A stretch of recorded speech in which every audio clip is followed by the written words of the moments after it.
आज की इस कहानी में मैं आपको 3 प्रश्न के रहस्य बताऊंगी, जिनमें से आपका पहला प्रश्न है, इंसान की ज़िंदगी की सबसे बड़ी सच्चाई क्या है? दूसरा प्रश्न है, इंसान की ज़िंदगी का सबसे बड़ा धोखा क्या है? और तीसरा प्रश्न है, इंसान की ज़िंदगी की सबसे बड़ी कमजोरी क्या है? आइए इस कहानी के माध्यम से इन प्रश्नों का उत्तर देखते हैं। एक राजा था। एक दिन वह प्रसन्न था। अपने मंत्री के पास गया और कहा कि तुम्हारी जिंदगी की सबसे बड़ी इच्छा क्या है? मंत्री शर्मा गया और आंखें नीचे करके बैठ गया। राजा ने कहा, तुम घबराओ मत, तुम अपनी सबसे बड़ी इच्छा बताओ। मंत्री ने राजा से कहा, सरकार, आप इतनी बड़ी राज्य के मालिक हैं और जब मैं यह देखता हूँ तो मेरे दिल में यह चाह जागृत होती है कि काश मेरे पास इस राज्य का यदि 10वां हिस्सा होता तो मैं इस दुनिया का बहुत खुशनसीब इंसान होता। यह कहकर मंत्री खामोश हो गया। राजा ने कहा, यदि मैं तुम्हें अपना आधा राज दे दूं तो? मंत्री घबरा गया और आंखें ऊपर करके राजा से कहा कि सरकार, ये कैसे संभव है?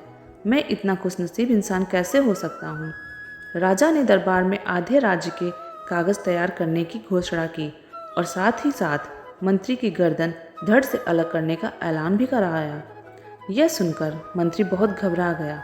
राजा ने मंत्री की आंखों में आंखें डालकर कहा, तुम्हारे पास 30 दिन हैं। इन 30 दिनों में तुम्हें मेरे 3 प्रश्न का उत्तर देना होगा। यदि तुम सफल हो जाओगे तो मेरा आधा राज्य तुम्हारा हो जाएगा, और यदि तुम मेरे 3 प्रश्नों के उत्तर 30 दिन के भीतर ना दे पाए तो मेरे सिपाही तुम्हारा सिर धड़ से अलग कर देंगे। मंत्री और ज़्यादा परेशान हो गया। राजा ने कहा, मेरे तीनों प्रश्न लिख लो। मंत्री ने लिखना शुरू किया। राजा ने कहा, इंसान की ज़िंदगी का सबसे बड़ी सच्चाई क्या है? दूसरा प्रश्न, इंसान की ज़िंदगी का सबसे बड़ा धोखा क्या है? और तीसरा प्रश्न, इंसान की ज़िंदगी की सबसे बड़ी कमजोरी क्या है? राजा ने तीनों प्रश्न समाप्त करते हुए कहा, समय अब शुरू होता है। मंत्री अपने तीनों प्रश्नों वाला कागज़ लेकर दरबार से रवाना हुआ और हर संतों, महात्माओं, साधुओं के पास जाकर उन प्रश्नों के उत्तर पूछने लगा, मगर किसी के भी उत्तरों से वह संतुष्ट न हुआ। धीरे धीरे दिन गुजरते हुए जा रहे थे। अब उसके दिन रात उन 3 प्रश्नों के लिए ही गुजर रहे थे। हर एक गांव में जाने से उसके पहले लिबास फट चुके थे और जूते के तलवे भी फटने के कारण उसके पैर में छाले पड़ गए थे। अंत में शर्त का एक दिन शेष रहा। मंत्री हार चुका था तथा वह जानता था कि कल दरबार में उसका सिर धड़ से अलग कर दिया जाएगा। ये सोचता सोचता वह एक छोटे से गांव जा पहुंचा। वहाँ एक छोटी सी कुटिया में एक साधु अपनी मौज में बैठा हुआ था और उसका एक कुत्ता दूध के प्याले में रखा दूध बड़े ही चाव से जीभ से जोर जोर से आवाज़ करके पी रहा था। मंत्री ने झोपड़ी के अंदर झांका तो देखा कि साधु अपनी मौज में बैठकर सूखी रोटी पानी में भिगो कर खा रहा है। जब साधु की नज़र मंत्री की फटी हालत पर पड़ी तो मंत्री से कहा कि आप सही जगह पहुंच गए हैं और मैं आपके तीनों प्रश्नों के उत्तर भी दे सकता हूं। मंत्री हैरान होकर पूछने लगा, आपने कैसे अंदाज़ा लगाया कि मैं कौन हूं और क्या है मेरे 3 प्रश्न? साधु ने सूखी रोटी कटोरे में रखी और अपना बिस्तरा उठाकर खड़ा हो गया। मंत्री से कहा, अब आप समझ जाएंगे। मंत्री ने झुककर देखा। उसके वस्त्र वैसे ही थे जैसे राजा उस मंत्री को भेंट दिया करते थे। साधु ने मंत्री से कहा, मैं भी उस राज्य का मंत्री हुआ करता था और राजा से शर्त लगाकर गलती कर बैठा। अब इसका नतीजा तुम्हारे सामने है। साधु फिर से बैठा और सूखी रोटी पानी में डुबोकर खाने लगा। मंत्री निराश मन से साधु से पूछने लगा, क्या आप भी लंदन राजा के प्रश्नों के उत्तर नहीं दे पाए थे? साधु ने कहा कि नहीं, मैंने राजा के प्रश्न के उत्तर भी दिए और आधे राज्य के कागज़ को वहीं फाड़कर इस कुटिया में मेरे कुत्ते के साथ रहने लगा। मंत्री और ज़्यादा हैरान हो गया और पूछा, क्या तुम मेरे प्रश्न के उत्तर दे सकते हो?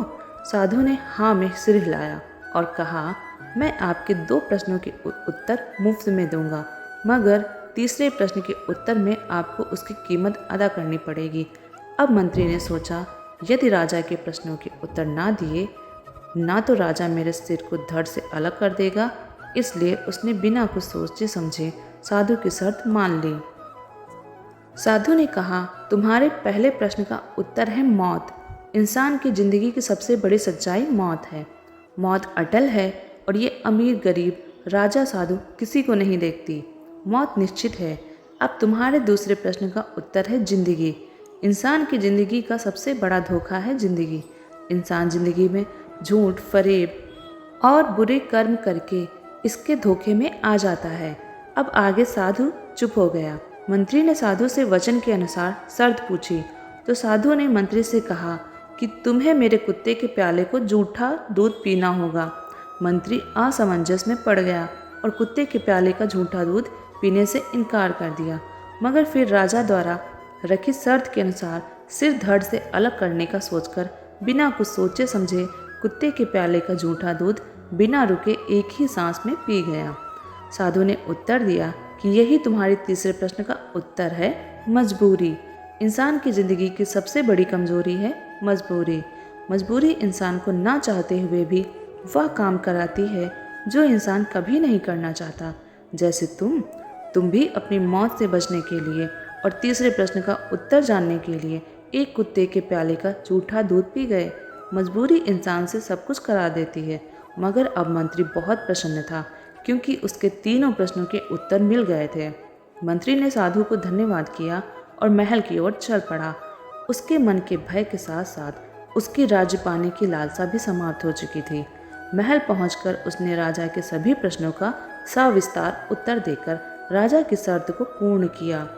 जब राजा ने उसके आगे आधे राज्य के कागजात रखे तो उन्हें वह भी उसी साधु की भांति फाड़ कर राजा से बोला, महाराज, अब मुझ में राज्य को पाने की लालसा नहीं रही, अतः आप अपना राज्य स्वयं ही संभालिए तथा मुझे इस पदभार से मुक्त कर दीजिए।